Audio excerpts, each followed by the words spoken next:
Vous êtes sur la panafricaine Medi 1, merci de nous rester fidèles. Très heureux de vous retrouver pour ce nouveau numéro de votre émission Génération News. L'émission qui prend à cœur toutes les problématiques liées à la jeunesse, mais également tout ce qui concourt à faire développer cette jeunesse-là, tant sur le plan culturel que sur le domaine de l'entrepreneuriat. Et en parlant évidemment de cette émission qui s'intéresse aux jeunes, dans la première partie d'émission, nous allons nous intéresser à la surinformation et le fait évidemment que cette jeunesse qui représente l'avenir de notre magnifique continent soit un peu trop connectée. Quels sont les impacts évidemment de cette surinformation? On en parle en première partie d'émission avec mes invités du jour. Et en deuxième et dernière partie d'émission, nous allons un petit peu parler du rapport qu'entretiennent certaines femmes avec la nourriture. Quel impact également un petit peu de ce rapport, parfois décrié mais parfois apprécié également. Vous en saurez un peu plus en fin d'émission. Et ils et elles sont là sur ce plateau de Génération News. Ce sont des nouveaux et un habitué évidemment, mais honneur aux nouveaux sur ce plateau de Génération News. Il s'agit évidemment de Sarah. Sarah, vous êtes entrepreneur, mais plus connu évidemment sous le pseudonyme de Talita. Merci d'avoir répondu à notre invitation et merci d'être des nôtres aujourd'hui sur ce plateau. Merci à vous pour l'invitation. Nous avons également le plaisir de recevoir notre ami Edwin. Mais Edwin, tu es un habitué évidemment de ce plateau Génération News. Merci d'être des nôtres aujourd'hui. Juriste des affaires en l'occurrence. Bienvenue chez toi tout simplement. Merci Régis. Nous avons également le plaisir de recevoir Chancel. Vous êtes étudiante en communication. Merci d'avoir répondu à l'invitation Génération News. Merci Régis. Et on termine la phase de présentation avec notre ami Joël. Vous êtes manager, vous êtes également dans le domaine du business. En tout cas, merci d'être des nôtres aujourd'hui sur ce domaine, ce plateau de Génération News. C'est un plaisir. Les amis, nous allons tout de suite entrer dans le vif du sujet. Je le disais en première partie d'émission, nous allons parler un petit peu du fait que nous soyons un peu trop connectés ou surinformés. En tout cas, c'est le constat qu'on a avec ce regard extérieur. Est-ce que, Edwin, pour démarrer, ce regard, tu l'as également? Ce regard du fait que nous soyons un peu trop informés et trop connectés aujourd'hui? Bah oui, je l'ai, Régis. Il n'y a qu'à voir l'accessibilité au niveau des smartphones. Les prix ont tellement baissé qu'aujourd'hui, tout le monde a un smartphone. Et non seulement ça, il y a une flopée d'applications et de sites, ce qui fait que l'information, elle est accessible à tous. Maintenant, je pense que le problème n'est pas tant au niveau de l'information, c'est peut-être au niveau de sa pertinence. D'accord. En parlant de pertinence, on aura justement le temps de revenir largement sur cette pertinence-là de l'information. Talita, je me tourne vers toi. Évidemment, les réseaux sociaux, c'est un peu ton monde parce que tu communiques beaucoup sur les réseaux sociaux. Mais je veux dire, comment tu arrives à gérer cette surinformation, même toi, en tant qu'entrepreneur, pour ne pas inonder tes abonnés, eh bien inonder les internautes de beaucoup d'informations te concernant? Comment tu arrives à avoir le juste milieu, justement? Déjà, en tant qu'entrepreneur, lorsque on veut pouvoir donner de l'information, il faut savoir se situer, il faut savoir s'imposer à soi-même une limite. Ce n'est pas tout qu'on expose sur les réseaux sociaux. Tout dépend aussi de la personnalité de la personne. Il y a certaines personnes qui veulent montrer qui ils sont, qui veulent exposer leur vie. Et moi, en tant qu'entrepreneur, j'ai une communauté que je dirige vers certains centres d'intérêt, vers certaines choses. Je fonctionne un peu comme l'algorithme des réseaux sociaux. Vous voyez, lorsque vous surfez sur TikTok ou Instagram, plus vous allez liker des contenus qui parlent de cuisine et plus vous allez recevoir des contenus qui parlent de cuisine. Exactement. Donc forcément, déjà, je me dis, je me mets en tête, en suivant aussi les modèles que je suis, je me dis, je suis entrepreneur, je dois parler que d'entrepreneuriat, je dois montrer que la partie de mon business, je dois parler que de mon expérience personnelle au sein de mon business. Je ne suis pas là pour venir surinformer ma communauté en partageant des informations inutiles. Ouais. Sinon, d'une part, je vais perdre aussi en crédibilité. Et lorsque on est sur les réseaux sociaux, surtout en tant que jeune, que nous avons plusieurs informations, surtout, on va dire par exemple, on va prendre un exemple clé, pendant les tensions, quand il y a des tensions politiques, etc. Il faut vraiment faire attention à ce qu'on reçoit comme information. Parce que franchement, il y a toujours du faux. Et quand il y a du faux, l'information, on va créer de la peur par exemple. Ouais. La psychose chez beaucoup de personnes. Exactement. On a pu voir ça pendant, nous ici qui avons vécu les manifestations, etc. C'était vraiment stressant. Ouais. Et justement, par rapport à ça, comment toi, tu arrivais à gérer cette surinformation-là, cette flopée d'informations qui arrivait un peu de tous les côtés, j'ai envie de dire? Bon, désolé, mais bon, je vais utiliser ce terme en appliquant le conseil de ma mère. D'accord. Tu prends la chair, tu laisses les arêtes. C'est-à-dire tu n'es pas obligé de tout consommer. Tu n'es pas obligé de tout consommer. Tu n'es pas obligé de passer énormément de temps sur les réseaux sociaux. Lorsqu'il y a des tensions ou lorsqu'il y a certaines choses, il ne faut pas être accroché sur son smartphone H24. En fait, donc tu es dans un tri sélectif des informations. Exactement. Exactement. Le problème, c'est que de nos jours, tout le monde est connecté, tout le monde est accro au téléphone. Combien de temps vous passez sur votre téléphone? Ouais, bah en fait, c'est vrai qu'on est dans une génération 2.0, génération connectée. Justement, Chancel, les dangers, les risques de cette surinformation, le fait d'être un petit peu trop connecté. Comment toi, tu arrives à gérer justement ça? Comment tu arrives à moduler? Et quelle appréciation fais-tu aujourd'hui de cette jeunesse qui est un peu, on va dire, s'y retrouve un peu au centre des informations tellement nombreuses qu'évidemment, cette jeunesse-là a du mal un peu à s'en sortir de là. Tout d'abord, pour commencer, je vais dire que peu importe les réseaux, peu importe les plateformes, il y a toujours au moins une information qu'on retient. Ouais. De toutes les informations qu'on reçoit dans la journée, quand on passe sa journée sur notre téléphone, sur des réseaux sociaux, il y a au moins une information que nous allons garder.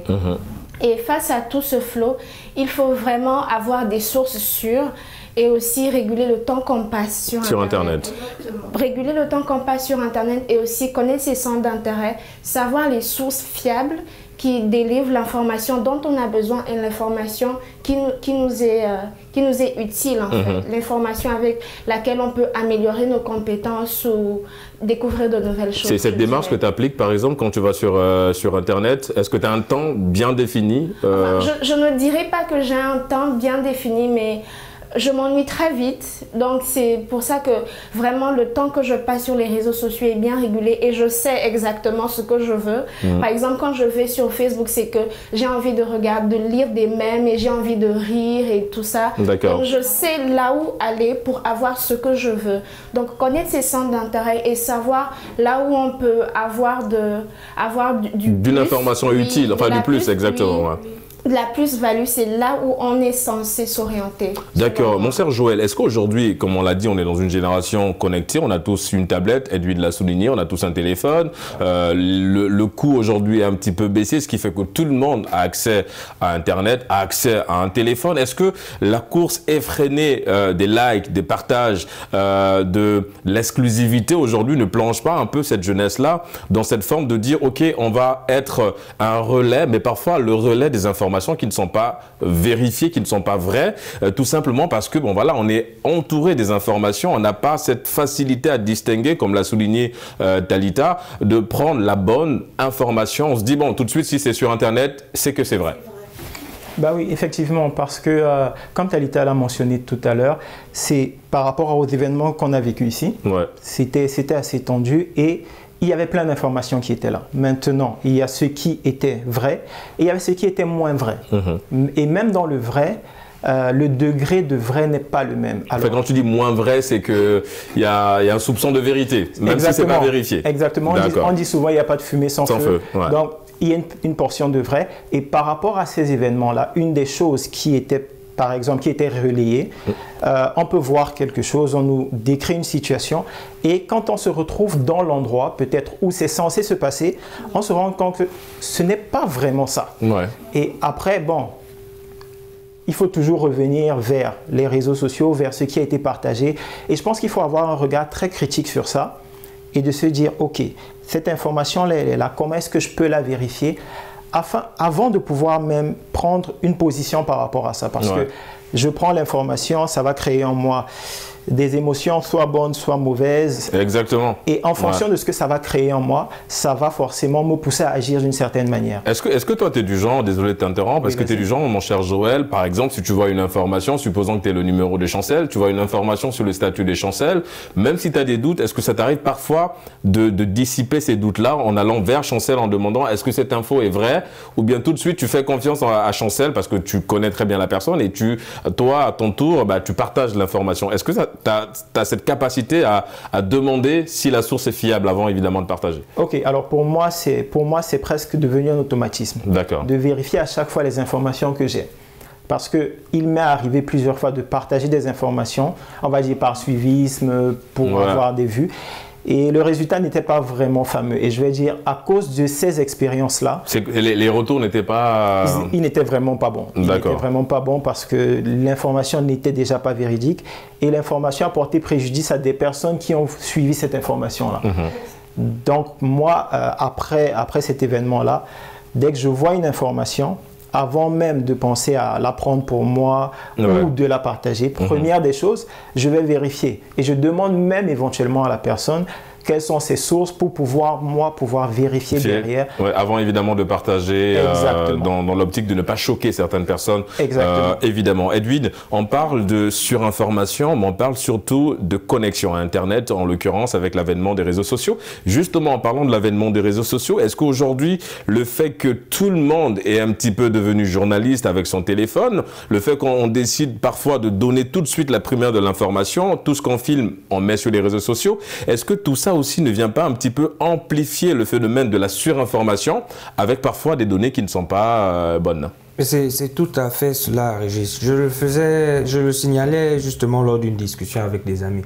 Qu'aujourd'hui, ce que j'ai constaté, c'est que malheureusement, tout le monde se lève, crée une page et décide d'en faire un média. Mais sur quelle base? Je ne suis pas spécialiste en journalisme, mais je sais que le journalisme répond quand même à certaines notions d'éthique et de déontologie.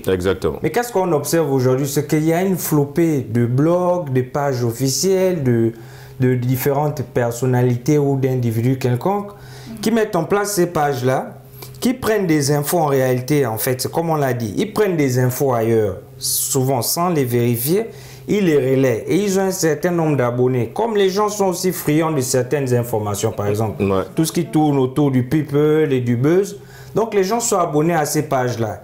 Et ce n'est qu'après avoir fait, il faut le faire comme il le disait, une vérification, que souvent on finit par se rendre compte, autant pour moi que, ah ben tiens, ces informations ne sont pas bonnes. Je pense que là, c'est un moyen aussi ici d'interpeller les agents régulateurs, donc les ministères des télécommunications, ou du moins les agences de comment dirais-je, de régulation. Voilà. D'essayer un peu de voir à ce niveau-là comment mettre des garde-fous. Parce que là, c'est... Je pense que, excusez-moi de couper, je pense que c'est un projet qu'ils ont prévu au Sénégal. Parce que beaucoup, je ne sais pas si vous savez, mais TikTok, surtout après tout ce qui s'est passé, a été suspendu au Sénégal. Et ils ont décidé que pour qu'on puisse à nouveau utiliser TikTok au Sénégal, il faudrait avoir un système pour filtrer les informations. Donc, il y a certaines informations qui ne pourront plus circuler librement. Je ne sais pas comment ça va se passer, mais je pense que c'est un projet.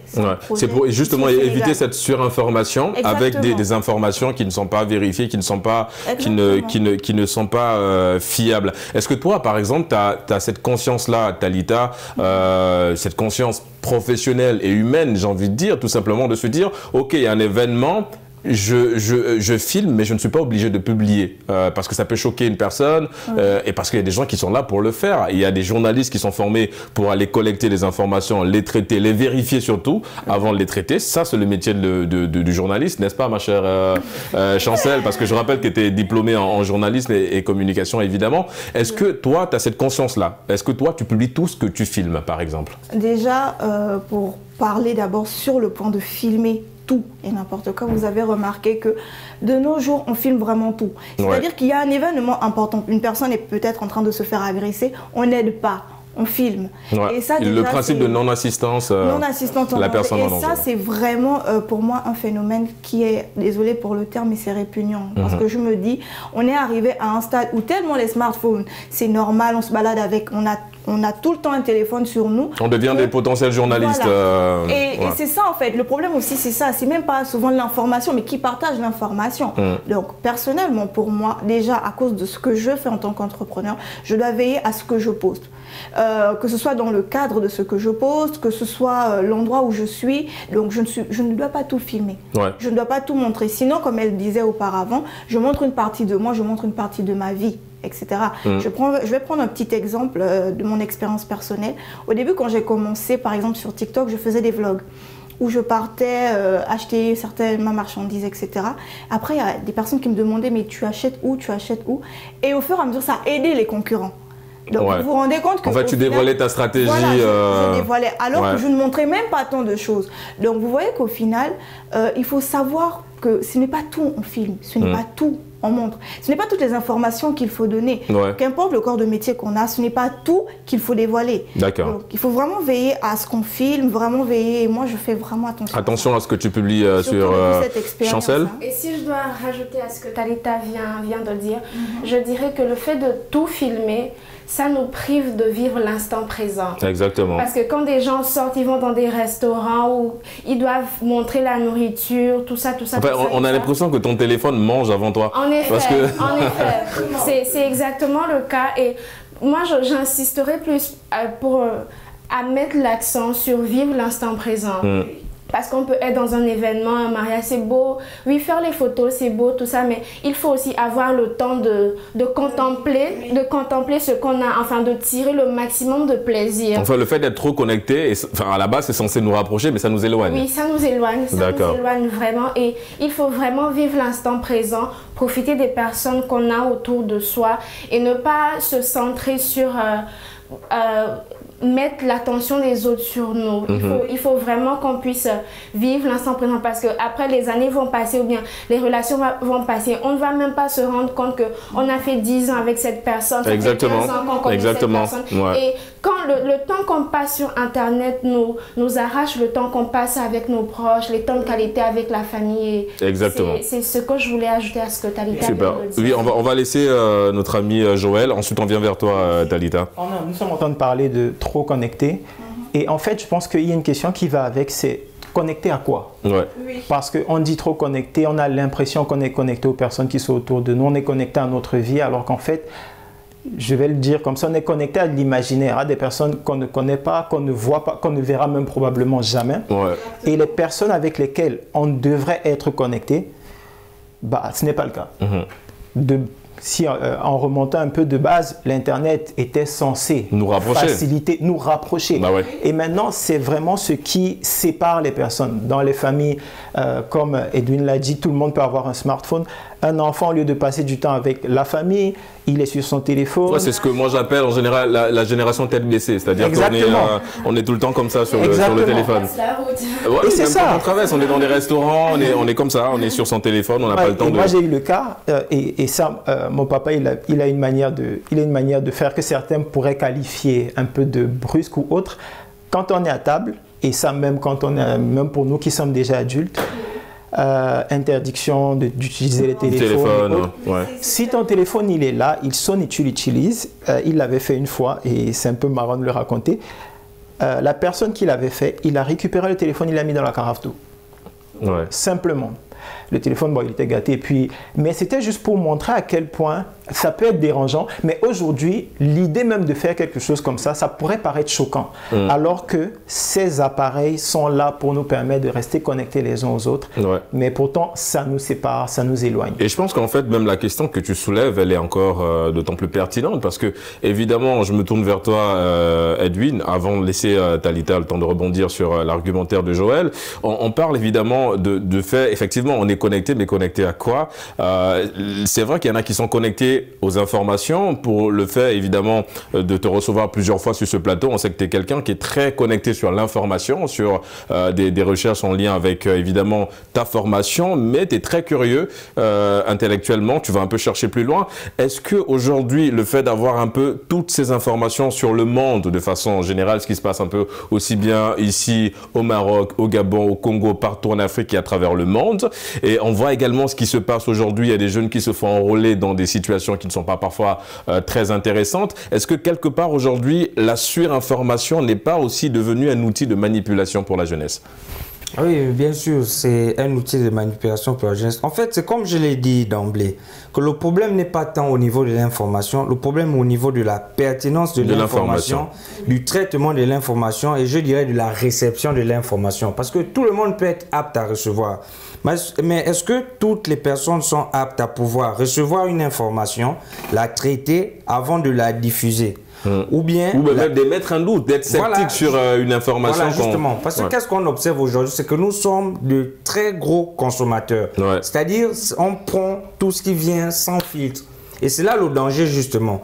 Parce qu'il y a certaines informations qui sont de nature à nous conduire vers le fossé, ou la manipulation. Alors moi j'ai un problème, je pense que je l'ai toujours dit, enfin c'est pas un problème, c'est une façon de parler, mais avec les pseudo-coachs aujourd'hui un peu sur internet, moi je vois parfois des coachs, je me dis mais il est censé apporter la joie de vivre, il est censé apporter une forme de questionnement logique dans la conscience de beaucoup de personnes, mais il y a des coachs, moi j'ai pas envie de citer, mais je pense que c'est celui qui a un peu, je vois un peu ses statuts sur ses citations sur les statuts de beaucoup de femmes en général, mais je vois que c'est les conseils ou bien ce qu'il met souvent va beaucoup plus dans le sens de pousser la femme à détester l'homme que d'aller dans le sens de la communication. C'est là aussi le danger quand on parlait de savoir filtrer ce qu'on regarde sur les réseaux sociaux. Chancel, on va peut-être laisser Talita, tu veux toujours rebondir sur... Je voudrais simplement rajouter déjà sur ce que Régis tu as pu dire tout à l'heure, sur cette surinformation-là, ce qu'elle disait déjà, moi je voudrais rajouter que sur le fait de vivre l'instant présent, ça nous pousse aussi à une vie de paraître. Elle a pris cet exemple, par exemple, qu'au restaurant, vous allez filmer un plat. Donc, surinformation, vous allez informer sur votre vie, etc. Et vous avez des personnes qui ne peuvent pas avoir la même vie que vous, qui vont commencer à complexer alors qu'ils ne connaissent même pas comment vous faites, ou bien ce que vous avez dit tout à l'heure sur les coachs, les pseudo-coachs, on part vers même une dépravation des mœurs. Exactement. Donc vraiment cette surinformation, non seulement ça nous déconnecte, comme il disait, en plein repas, je me dis, je suis avec mes parents, je dois profiter, mais quelqu'un va t'appeler, tu vas répondre pourquoi alors? Même la surinformation, comme Edwin disait, on consomme énormément, et la jeunesse est perdue parce qu'il y a tellement d'informations à travers le monde qu'en fait on ne sait plus laquelle consommer. Et aujourd'hui c'est encore plus dangereux parce qu'on a des IA, donc des intelligences artificielles qui viennent encore se mêler dans cette confusion-là. Je ne sais pas si vous avez vu les informations, je pense que ça tourne un peu sur les réseaux sociaux, justement en parlant d'informations. Parce qu'en fait, aux États-Unis, et je crois qu'aux États-Unis et en France, il y a des réseaux qui ont été démantelés. En fait, ils utilisent des intelligences artificielles pour créer des influenceurs. Exactement. Donc, en fait, tu vas sur un compte Instagram, tu vois une belle personne qui te vend des produits, qui montre un peu ce qu'elle fait de sa vie, mais c'est pas une vraie personne. C'est une intelligence artificielle et c'est créé justement pour pousser les gens à consommer. Ce qui fait qu'en fait, on est effectivement dans cette surinformation-là, mais les gens profitent justement de cette surinformation-là. Est-ce que par rapport à ça, ma chère Chancel, ça t'arrive parfois de jouer à la grande sœur gendarme, c'est-à-dire d'aller vers la petite sœur ou le petit frère, de dire fais attention à ce que tu consommes sur Internet, ou bien quand tu vois qu'il publie quelque chose, tu dis écoute, ce serait bien peut-être de l'enlever tant que c'est pas très sûr, évidemment. Est-ce qu'il y a ce regard-là très pointu de la grande sœur derrière? Je ne dirais pas que j'ai ce regard parce que je me dis que d'abord je suis l'exemple. D'accord. Je suis un exemple et si les gens ne me voient pas faire ça, c'est que ils doivent, en étant des individus doués de conscience, ils doivent d'abord se poser des questions. Et en parlant connexion, en parlant influenceur, en parlant coach, j'aimerais aussi rajouter que les personnes qui postent sur les réseaux sociaux, elles ne nous montrent que ce qu'elles veulent qu'on voit. Parce qu'elles vont aller dans de beaux endroits, dans de beaux restaurants, des beaux hôtels, tout ça. Mais elles ne vont pas nous montrer quand elles sont en train de... Quand il y a les difficultés, on manque des réussites, mais pas des échecs en général. En effet. Et quand, par exemple, la personne est en haut de l'échelle, on peut se dire non, ça, ce sont les bras longs. Mais derrière, c'est parce qu'on n'a pas vu le background de la personne. On n'a pas vu comment la personne a fourni des efforts pour arriver là où on en est. Et je me dis que cette manière aussi, cette habitude qu'on a de filmer juste que les bonnes choses, filmer juste que les bons jours, ça fait qu'ils peuvent... il peut y avoir des personnes qui peuvent nous aider, mais parce que ces personnes voient que elle a déjà sa belle vie, il a déjà ça. La personne n'a plus cette envie-là de nous porter assistance ou bien quelque chose dans le genre. Et aussi, quand par exemple la personne qui montre tout le temps qu'elle est dans de beaux endroits, on entend qu'elle s'est suicidée ou bien on entend qu'elle a fait faillite ou bien elle a tout perdu. On est vraiment choqué et surpris. Exactement, parce qu'on se dit mais ce n'est pas possible. Elle menait une très belle vie. Donc c'est pourquoi je dis effectivement, il y a un danger. Et revenir au danger, quand on parle de danger, notamment on parle de prévention ou de sensibilisation, mais quels sont les actes qu'il faut poser selon toi, mon cher Joël? C'est vrai qu'il y a une prise de conscience, on l'a souligné. Chancel, elle a un temps bien défini, elle sait exactement ce qu'elle va chercher. Je pense que c'est pour tout le monde, pareil pour Talita aussi, qui est très consciente et réfléchie évidemment avant de poster ce qu'elle met sur les réseaux sociaux, parce que toi tu es entrepreneur et tu es entrepreneur, mais il y a aussi la vie de Talita, la vie privée. Et donc évidemment, quand tu balances un peu des choses, on a tendance à faire la confusion entre les deux. On a du mal à faire la distinction entre Talita, l'entrepreneur, et Talita, la vie privée. Donc c'est pourquoi je pense que tu fais attention à ce que tu mets en général pour ne pas perdre tes abonnés avec cette surinformation-là. Oui, et d'une part, bon, moi je dissocie toujours, il y a Talita et il y a Sarah, personnellement. Sarah, elle n'a pas de réseau. Ok.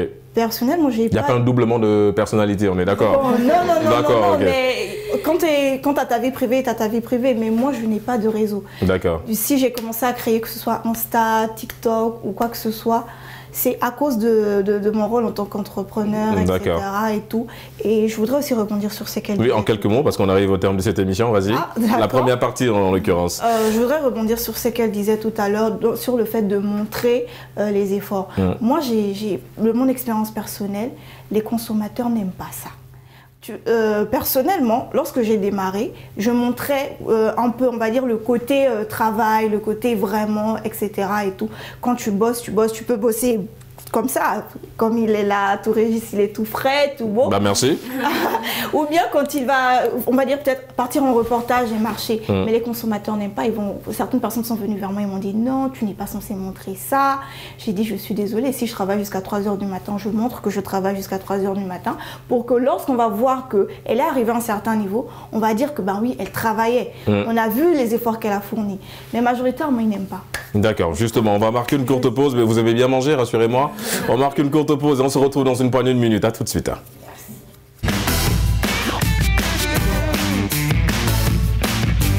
Pour la deuxième et dernière partie d'émission, avant la pause évidemment, on parlait de nourriture. Chancel, je me tourne vers toi.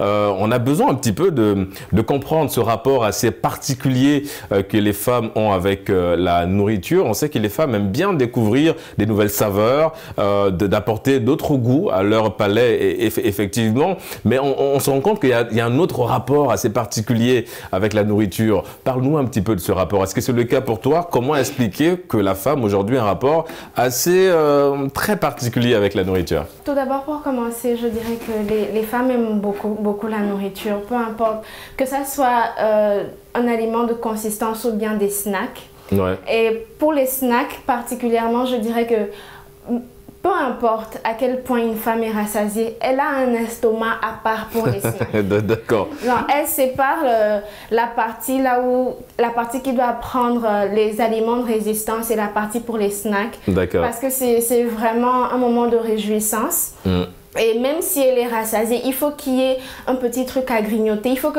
à chaque fois la bouche soit en mouvement. En activité. Oui, d'ailleurs, pour nos amis, là on ne voulait t'interrompre, ma chère Chancel, nos amis, parce que moi je trouve ça super drôle, nos amis en Côte d'Ivoire, ils aiment bien avoir des expressions très drôles. Et il y a une expression en lien avec la thématique qui dit en général, la femme, peu importe la situation que tu traverses, il ne faut jamais oublier de manger. Vraiment, parce que le ventre avant tout, et c'est très important de manger, peu importe les échecs, peu importe, mais quand même, il faut qu'il y ait de la nourriture parce que la nourriture, c'est quand même un objet de consolation. Et moi, si je prends mon cas, je dirais que pour moi, la nourriture, c'est un passe-temps parce que quand je suis à la maison et que j'ai rien à faire, je me dis non, il faut que moi, je mange quelque chose. Il faut tout le temps qu'il y ait un truc à manger. D'accord. Adil, on va peut-être revenir sur la conscience collective, en l'occurrence celle des hommes. En fait, on a souvent cette impression-là que lorsqu'on veut plaire à une femme ou quand on fait la cour à une femme, la première idée qui nous vient souvent en tête, c'est de l'inviter au restaurant. Pourquoi ? Ou bien c'est parce qu'on fait le lien en se disant la femme aime bien manger, elle aime bien, c'est pas péjoratif, hein, mais que la femme aime bien déguster, elle aime bien aller à la recherche de nouvelles saveurs. Est-ce qu'on marque beaucoup plus des points dans ce sens-là? Pourquoi nous tout de suite l'homme on pense à inviter la femme dans un restaurant et pas dans une librairie ou bien au cinéma ou autre chose? C'est toujours le restaurant en tête, selon toi? Bon, après, ça dépend du type de femme, mais je pense que il y a une explication au fait que les femmes veulent à chaque fois découvrir de nouvelles saveurs. Et c'est parce que il faut dire que la femme prépare. Elle prépare tous les jours. Et je l'ai expérimenté quand j'étais plus jeune, on va dire. Ma maman se plaignait souvent, elle me disait « Prépare, je vais manger. Oui. Même si tu ne sais pas préparer, prépare, je vais manger. » Je ne comprenais pas pourquoi. Et c'est lorsque je suis arrivé ici, je me suis rendu compte qu'en faisant des plats, justement, on finit par se lasser. Parce que c'est comme si on faisait la même chose à chaque fois et donc ça fatigue. Et du coup, donc, ces femmes-là, vu qu'elles préparent pour nous tout le temps, elles ont aussi envie, un temps soit peu, de se faire plaisir. Mais comment se faire plaisir? C'est pas en mangeant ce qu'elles nous préparent tout le temps parce que, comme je l'ai dit, ça, c'est comme une répétition en fait. Donc, elles veulent aller vers les nouvelles saveurs. C'est ce qui peut un peu justifier cette attraction là, si je peux le dire ainsi, entre la femme et la nourriture. Et la nourriture. Maintenant, après, quand on embellit l'endroit, ça devient le restaurant, ça donne une autre particularité, ce qui fait qu'on marque des points. D'accord. Et on a vu également dans certains psychologues, justement, quand il y a des problèmes de couple, je me tourne vers toi, Talita, des problèmes de couple, on a souvent cette impression qu'en fait, si on veut résoudre le conflit, il y a toujours la nourriture au milieu. C'est-à-dire qu'en fait, quand madame est fâchée, bah, on propose le plat. Mais attention, on propose le plat qu'elle désire, qu'elle aime en l'occurrence. Donc la nourriture aujourd'hui apparaît un peu comme un facteur clé de résolution de conflits dans les couples selon toi? Oui, pour moi. Déjà, la nourriture chez la femme a plusieurs rôles. D'accord. Comme elle a parlé tout récemment, tout à l'heure, un antidépresseur. Par exemple, en cas de rupture, majoritairement, quand tu es stressé, personnellement, quand je suis stressée, je mange. D'accord. Dans la maison, surtout avec mes parents, c'était le petit fait que ma mère, elle remarquait. Quand elle remarque que je suis trop frigidaire, elle me dit, mais t'es stressée. Pourquoi? Parce que chez la femme, majoritairement, la nourriture, c'est un antidépresseur. La nourriture, c'est une marque d'affection avec monsieur. D'accord. Si vous êtes fâché et que voilà, il vient avec ton plat préféré et tout, tu veux bouder un peu, mais tu as déjà ton antidépresseur qui est là. Ouais. Donc forcément, tu peux pas dire non. La nourriture, elle est là aussi pour pouvoir attirer l'attention de monsieur. Ouais. Parce qu'on dit, pour séduire un homme, il faut évidemment, les plats. Donc, majoritairement, nous, les femmes, on s'implique vraiment dans ça parce que, comme elle dit, on veut toujours on veut toujours grignoter. En fait, tu manges maintenant un plat bien consistant, mais dès que tu t'ennuies, tu es là avec... Ouais, à grignoter un petit peu. C'est un peu l'ami qui est toujours là quand on a besoin de lui, quand on est dans des situations un petit peu... Exactement. Et jamais. Ouais, mais d'ailleurs, c'est ce qu'il est... Quand je parlais de la blague tout à l'heure, la suite, c'est ça. C'est-à-dire que le chéri peut te laisser, mais la nourriture sera toujours là pour toi un petit peu. On va poursuivre avant de revenir sur les dangers, parce que derrière, oui, il y a des dangers évidemment de cette consommation ou surconsommation évidemment de certains aliments, mais avant ça on va peut-être revenir un peu sur le lien, parce qu'évidemment on a souligné un petit peu le lien, aussi bien Edwin que notre amie Talita. Joël, est-ce que quelque part on peut revenir aussi à la tradition? Est-ce qu'il y a un lien traditionnel qui lie la femme, qui renforce ce rapport assez particulier que la femme a avec la nourriture? Parce qu'on rappelle qu'au village, ce sont les femmes qui font la cuisine, donc on l'a souligné. Il y a ce rapport très évidemment déjà installé très jeune avec la cuisine de façon générale. Donc la tradition, selon toi, mon cher Joël, vient renforcer un peu ce rapport particulier entre la nourriture et la femme, ou entre la femme et la nourriture. Oui, clairement. Maintenant, est-ce que je vais même dire renforcer? Je vais même dire c'est la base. D'accord. Parce que, on va dire, il n'y a rien de nouveau sous le soleil, on ne va pas réinventer la roue. Si aujourd'hui on parle de ça, c'est parce que c'est quelque chose qui était déjà là, qui était déjà présent, on est venu trouver. Et maintenant, on essaye d'avoir une meilleure compréhension par rapport à ça. Historiquement, comme tu l'as dit, ce sont les femmes qui sont en général chargées de la cuisine, chargées de tout ce qui concerne la nourriture. Peut-être, on va dire, dans certains villages, les hommes, c'est la chasse et autres, mais ça s'arrête là. Donc, les femmes sont chargées de tout ce qui concerne la nourriture. Dans ce je pense que même aujourd'hui, c'est-à-dire que moi, je me souviens quand nous, on traînait dans la cuisine, nos mamans nous chassaient parfois.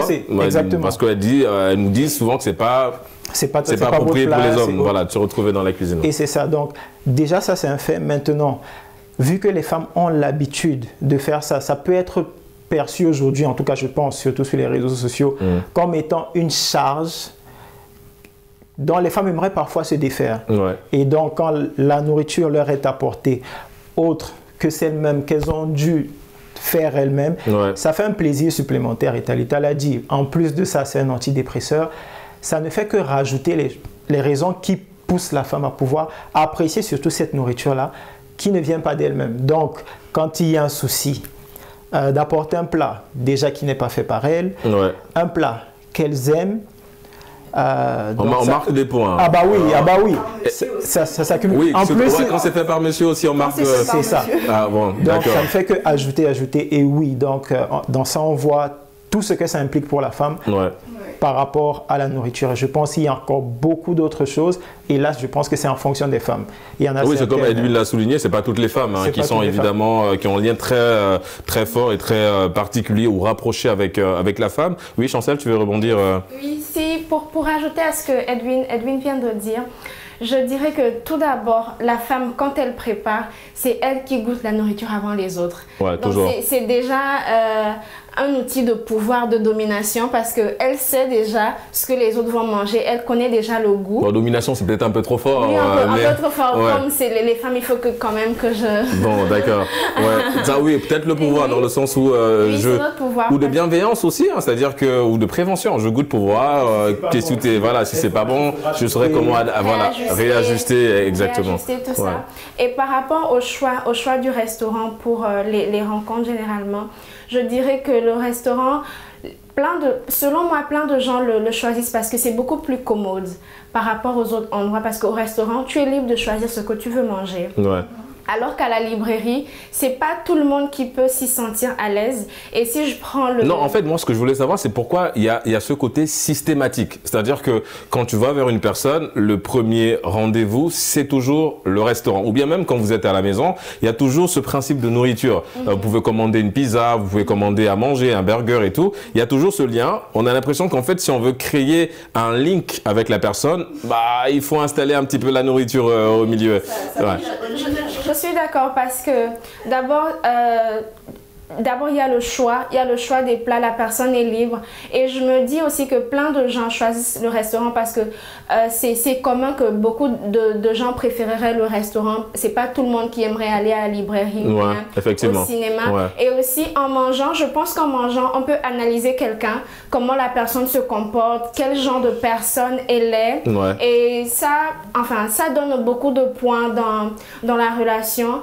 Et aussi au restaurant, d'abord, la personne peut choisir le plat qu'elle veut manger, mais si c'est au cinéma, le film est déjà choisi et c'est pas tout le monde qui est à l'aise avec les films de science-fiction, c'est pas tout le monde qui est à l'aise avec la romance, alors que le restaurant, c'est on mange, on parle, c'est cosy, c'est bien et ça met tout le monde à l'aise. D'accord, donc la nourriture, du coup, Edwin, ça devient en fait, comme on l'a dit, un élément de sociabilisation, en fait, j'ai envie de dire. Oui, justement, j'aimerais d'abord juste ouvrir une petite parenthèse. D'accord, une toute petite. Oui, d'accord. Je suis un lecteur, j'ai quand même écouté des choses qui m'ont un peu secoué.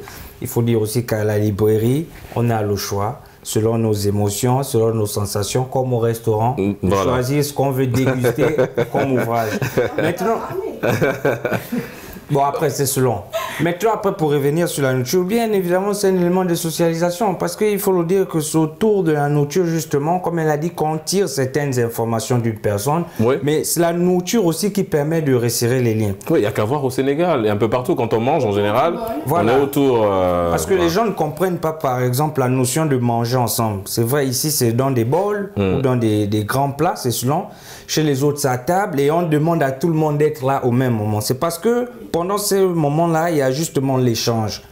On parlait du premier sujet, du smartphone et tout, mais qui nous déconnecte. Mais c'est là aussi un moyen de nous reconnecter à travers la nourriture. Autour d'un plat, on discute, on échange, on essaie de savoir qu'est-ce qui n'a pas marché pendant la journée, qu'est-ce qui s'est passé, etc., etc. Donc oui, c'est un élément de sociabilisation. Alors oui, Joël. Et à ça, je dois ajouter, on a parlé d'éléments de socialisation, mais un point que je pense qui est essentiel, ou plutôt primaire, c'est que c'est un besoin vital de manger. Donc, pourquoi, par exemple, inviter des femmes au restaurant pour les premières sorties? On sait que, ok, tout le monde aime manger. Tout le monde va vouloir manger, tout le monde aura besoin de manger. Donc, un brise-glace qui fait qu'on sera tous d'accord sur quelque chose. Ok, on va au restaurant. elle trouvera éventuellement quelque chose qui lui plaira. Et sur cette base-là, on peut commencer à échanger, on peut commencer à discuter. Si c'est le cinéma, comme Chancel l'a dit, on ne sait pas si déjà elle va aimer le film, même s'il y a plein de films, même si on peut faire le choix là. On ne sait pas si déjà à la librairie, si elle va trouver un livre qu'elle aime ou si elle aime lire même. Il faudra connaître la personne. Alors que si on ne connaît pas vraiment la personne, bah, le restaurant, ça reste la nourriture surtout. Oui, mais attention, mais après aussi, quel restaurant, quel type de plat. Parce que le chose, c'est très important. Il y a des personnes qui sont très compliquées. Oui, effectivement. Parce qu'il y a des restaurants qui sont, je veux dire, qui ont une certaine spécialité. Par exemple, les fruits de mer. Les fruits de mer et tout. Ça approche pas tout le monde. Beaucoup sont allergiques. Voilà, il faut aussi voir ce côté-là. C'est vrai que c'est un point très important. Moi, je vais revenir sur le point soulevé par Talita quand elle parlait évidemment de la déception, aussi bien amoureuse, on parle beaucoup plus de la déception amoureuse, ou même dans des situations extrêmes, parfois quand on est dépressif, on a tendance à beaucoup se gaver, hein, c'est une façon de parler évidemment, on a tendance à beaucoup manger. Est-ce qu'il y a des dangers liés à ça par exemple? C'est un constat qui est assez simple, hein. Les psychologues trouvent que les femmes ont tendance à enfuir leur chagrin dans la nourriture, noyer le chagrin dans la nourriture, contrairement aux hommes. Pourquoi et quels sont les dangers selon toi? Déjà, la femme, elle est très sensible. Contrairement à l'homme, l'homme il se cache comme tout à l'heure on parlait, l'homme il se cache pour pleurer, pour évacuer et extérioriser ses émotions. Or la femme, souvent on est déjà, on va dire déjà 2023, on allant vers 2024, on a maintenant des femmes qui veulent montrer qu'elles sont fortes, qu'elles sont puissantes. Donc majoritairement elles veulent cacher aussi maintenant leurs émotions, c'est pas leur rôle. Donc pour évacuer, majoritairement on va manger, mais manger sur consommer, c'est se gaver. Se gaver, si tu fais par exemple tout en pot de glace, tu prends tout en pot de glace, prends toute une journée où tu te déjà, tu peux être en surpoids déjà parce que tu prends du poids et ça peut avoir un impact sur ta santé. Du poids et une surconsommation de sucre, ce n'est pas très bien. Une bonne alimentation, c'est aussi important. C'est vraiment très important. Comme on dit, il y a une différence entre manger bien et bien manger. Exactement. Donc, c'est bien beau de vouloir évacuer et tout, comme moi-même je le fais. Donc, je ne conseille pas. Je ne vous conseille vraiment pas. Ah, parce que toi, tu demandes le chagrin dans la nourriture? Oui, quand je suis stressée, je mange. Quand tu es stressée, tu manges beaucoup? Quand je suis stressée, je mange. Quand je me sens triste, je mange. Et je mange vraiment excessivement. C'est-à-dire, je suis rassasiée, mais il y a c'est comme Chancel disait, il y a toujours ce petit... cet espace-là qu'on garde. Ah, toujours. Oui. Non, mais moi, j'arrive à ce niveau même où il n'y a plus d'espace. Mais tu vois, dans ta tête, c'est comme si ton estomac te dit... quelque chose, il faut en fait, voilà, donc c'est de partager ton secret. Moi, lorsque je suis stressé ou face à une difficulté, je peux pas manger. C'est vrai, il y en a qui perdent l'appétit quand ils sont stressés. Chancel? Et il y a d'autres qui pensent qu'en mangeant, ils oublient de penser à leurs problèmes. Ah, oui, il y a certains qui pensent qu'en mangeant, ils oublient leurs problèmes. Donc, c'est ce qui les motive. Ah, mais toi, du coup, quel est le rapport que tu as avec la nourriture? Puisqu'on parle de rapport, quel est le rapport que tu as avec la nourriture, Chancel? Moi, c'est beaucoup plus quand je m'ennuie. D'accord. Quand je n'ai rien à faire. Il y a d'abord ce rapport vital, hein, comme on mange pour se nourrir. Pour se nourrir. À part se nourrir, même quand je n'ai pas faim, quand je n'ai rien à faire, je dis non, il faut que je mange. Mais pour parler de consolation, pour parler de ne plus penser à ces problèmes, moi, je préfère beaucoup plus le sommeil. Parce que le sommeil, ça aide vraiment à ne pas penser à ces problèmes. C'est réparateur. Oui, c'est réparateur. Mais pour moi, la nourriture, c'est vraiment quelque chose de très important, surtout les snacks. D'accord. Est-ce que du coup, alors bon, c'est vrai quand on parle, si on parle évidemment de cette thématique-là, c'est un constat, hein, évidemment, et je pense que sur ce plateau, mesdames, vous appuyez évidemment ce constat-là. On souligne également les dangers. C'est vrai que les femmes ont un rapport assez particulier avec la nourriture, comme vous l'avez dit, hein, la femme est très curieuse à aller découvrir d'autres mers, à aller découvrir d'autres saveurs, mais on a également les dangers. On l'a souligné, les dangers, il y a le surpoids, et le fait de manger, de trop manger, mais de trop consommer. Et parce que justement, Edwin a dit, manger c'est bien, mais savoir ce qu'on mange, c'est important aussi. Parce que de devoir se gaver avec beaucoup de choses, des glaces et tout ça, du sucre déjà, on peut être diabétique derrière, on peut avoir beaucoup de problèmes. Si on consomme énormément de sel, on peut être tensionnaire. Il y a beaucoup, évidemment, la santé, pour faire court, elle est vraiment exposée.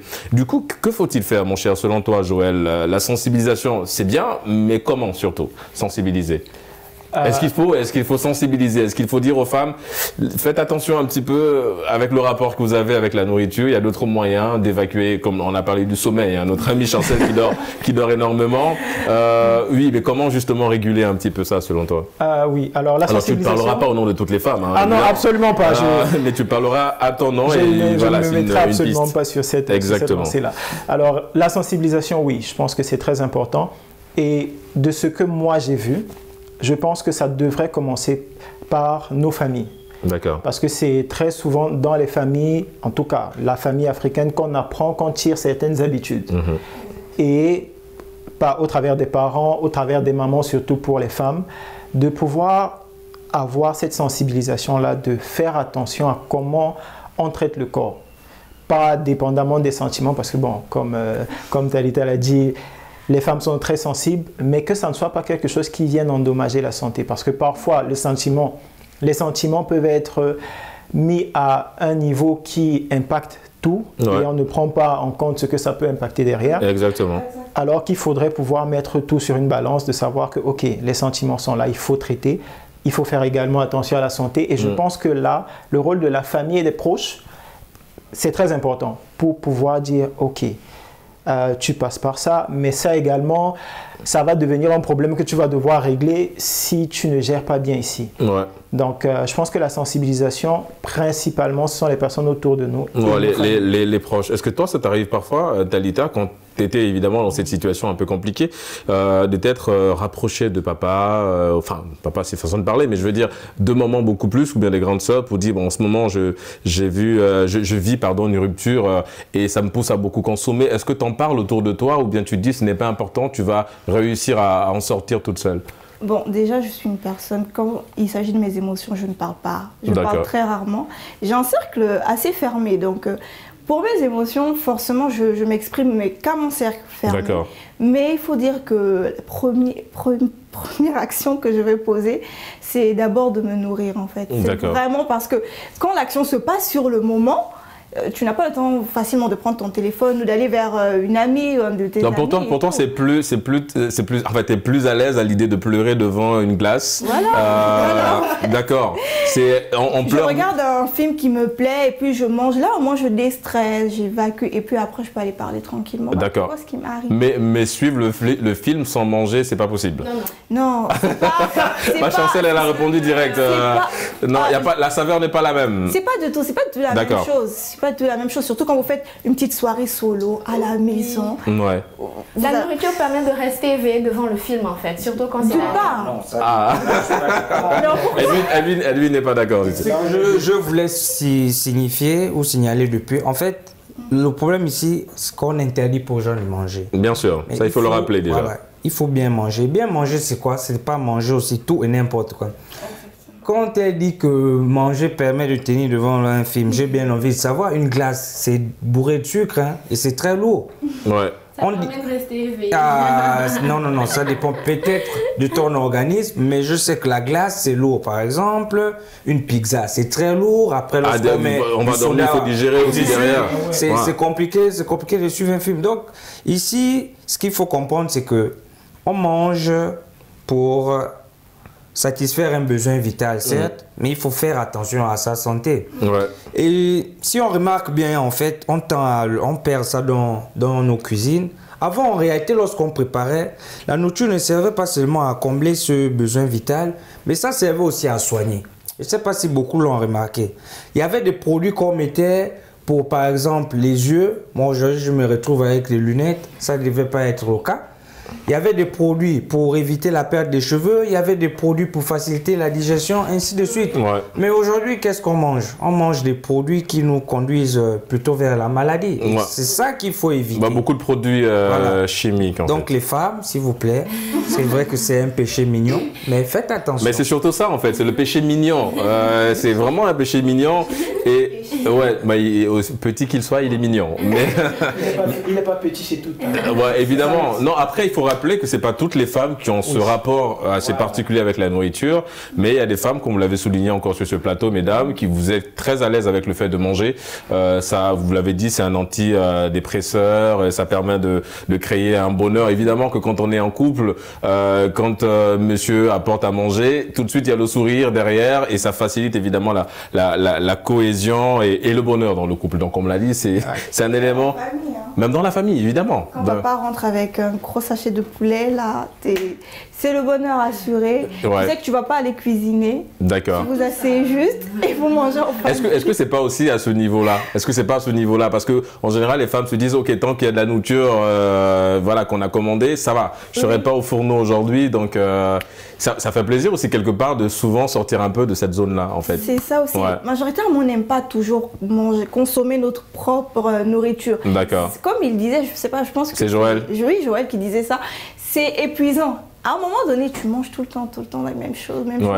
C'est le même goût en fait. On peut tout dire, c'est la même chose. On peut tout dire, c'est la même chose. En tout cas, merci mesdames, hein, parce que nous sommes arrivés, et messieurs aussi, hein, parce que nous sommes arrivés au terme de cette émission Génération News. Avant évidemment de clore, on va peut-être laisser le temps de saluer certaines personnes vite fait. Sarah, Talita, une personne à saluer? En particulièrement ma communauté. D'accord, oui. Et peut-être la famille, les amis. D'accord, la famille, papa, maman. Papa, maman. On a le droit de les citer. Papa s'appelle Ghislain. Et maman? Annick. Voilà, donc on salue maman Annick. Voilà, exactement. Chancel, vite fait, en quelques mots, des personnes à saluer. D'abord, merci beaucoup de m'avoir invité. Génération News, c'est ta maison, tu reviens quand tu veux.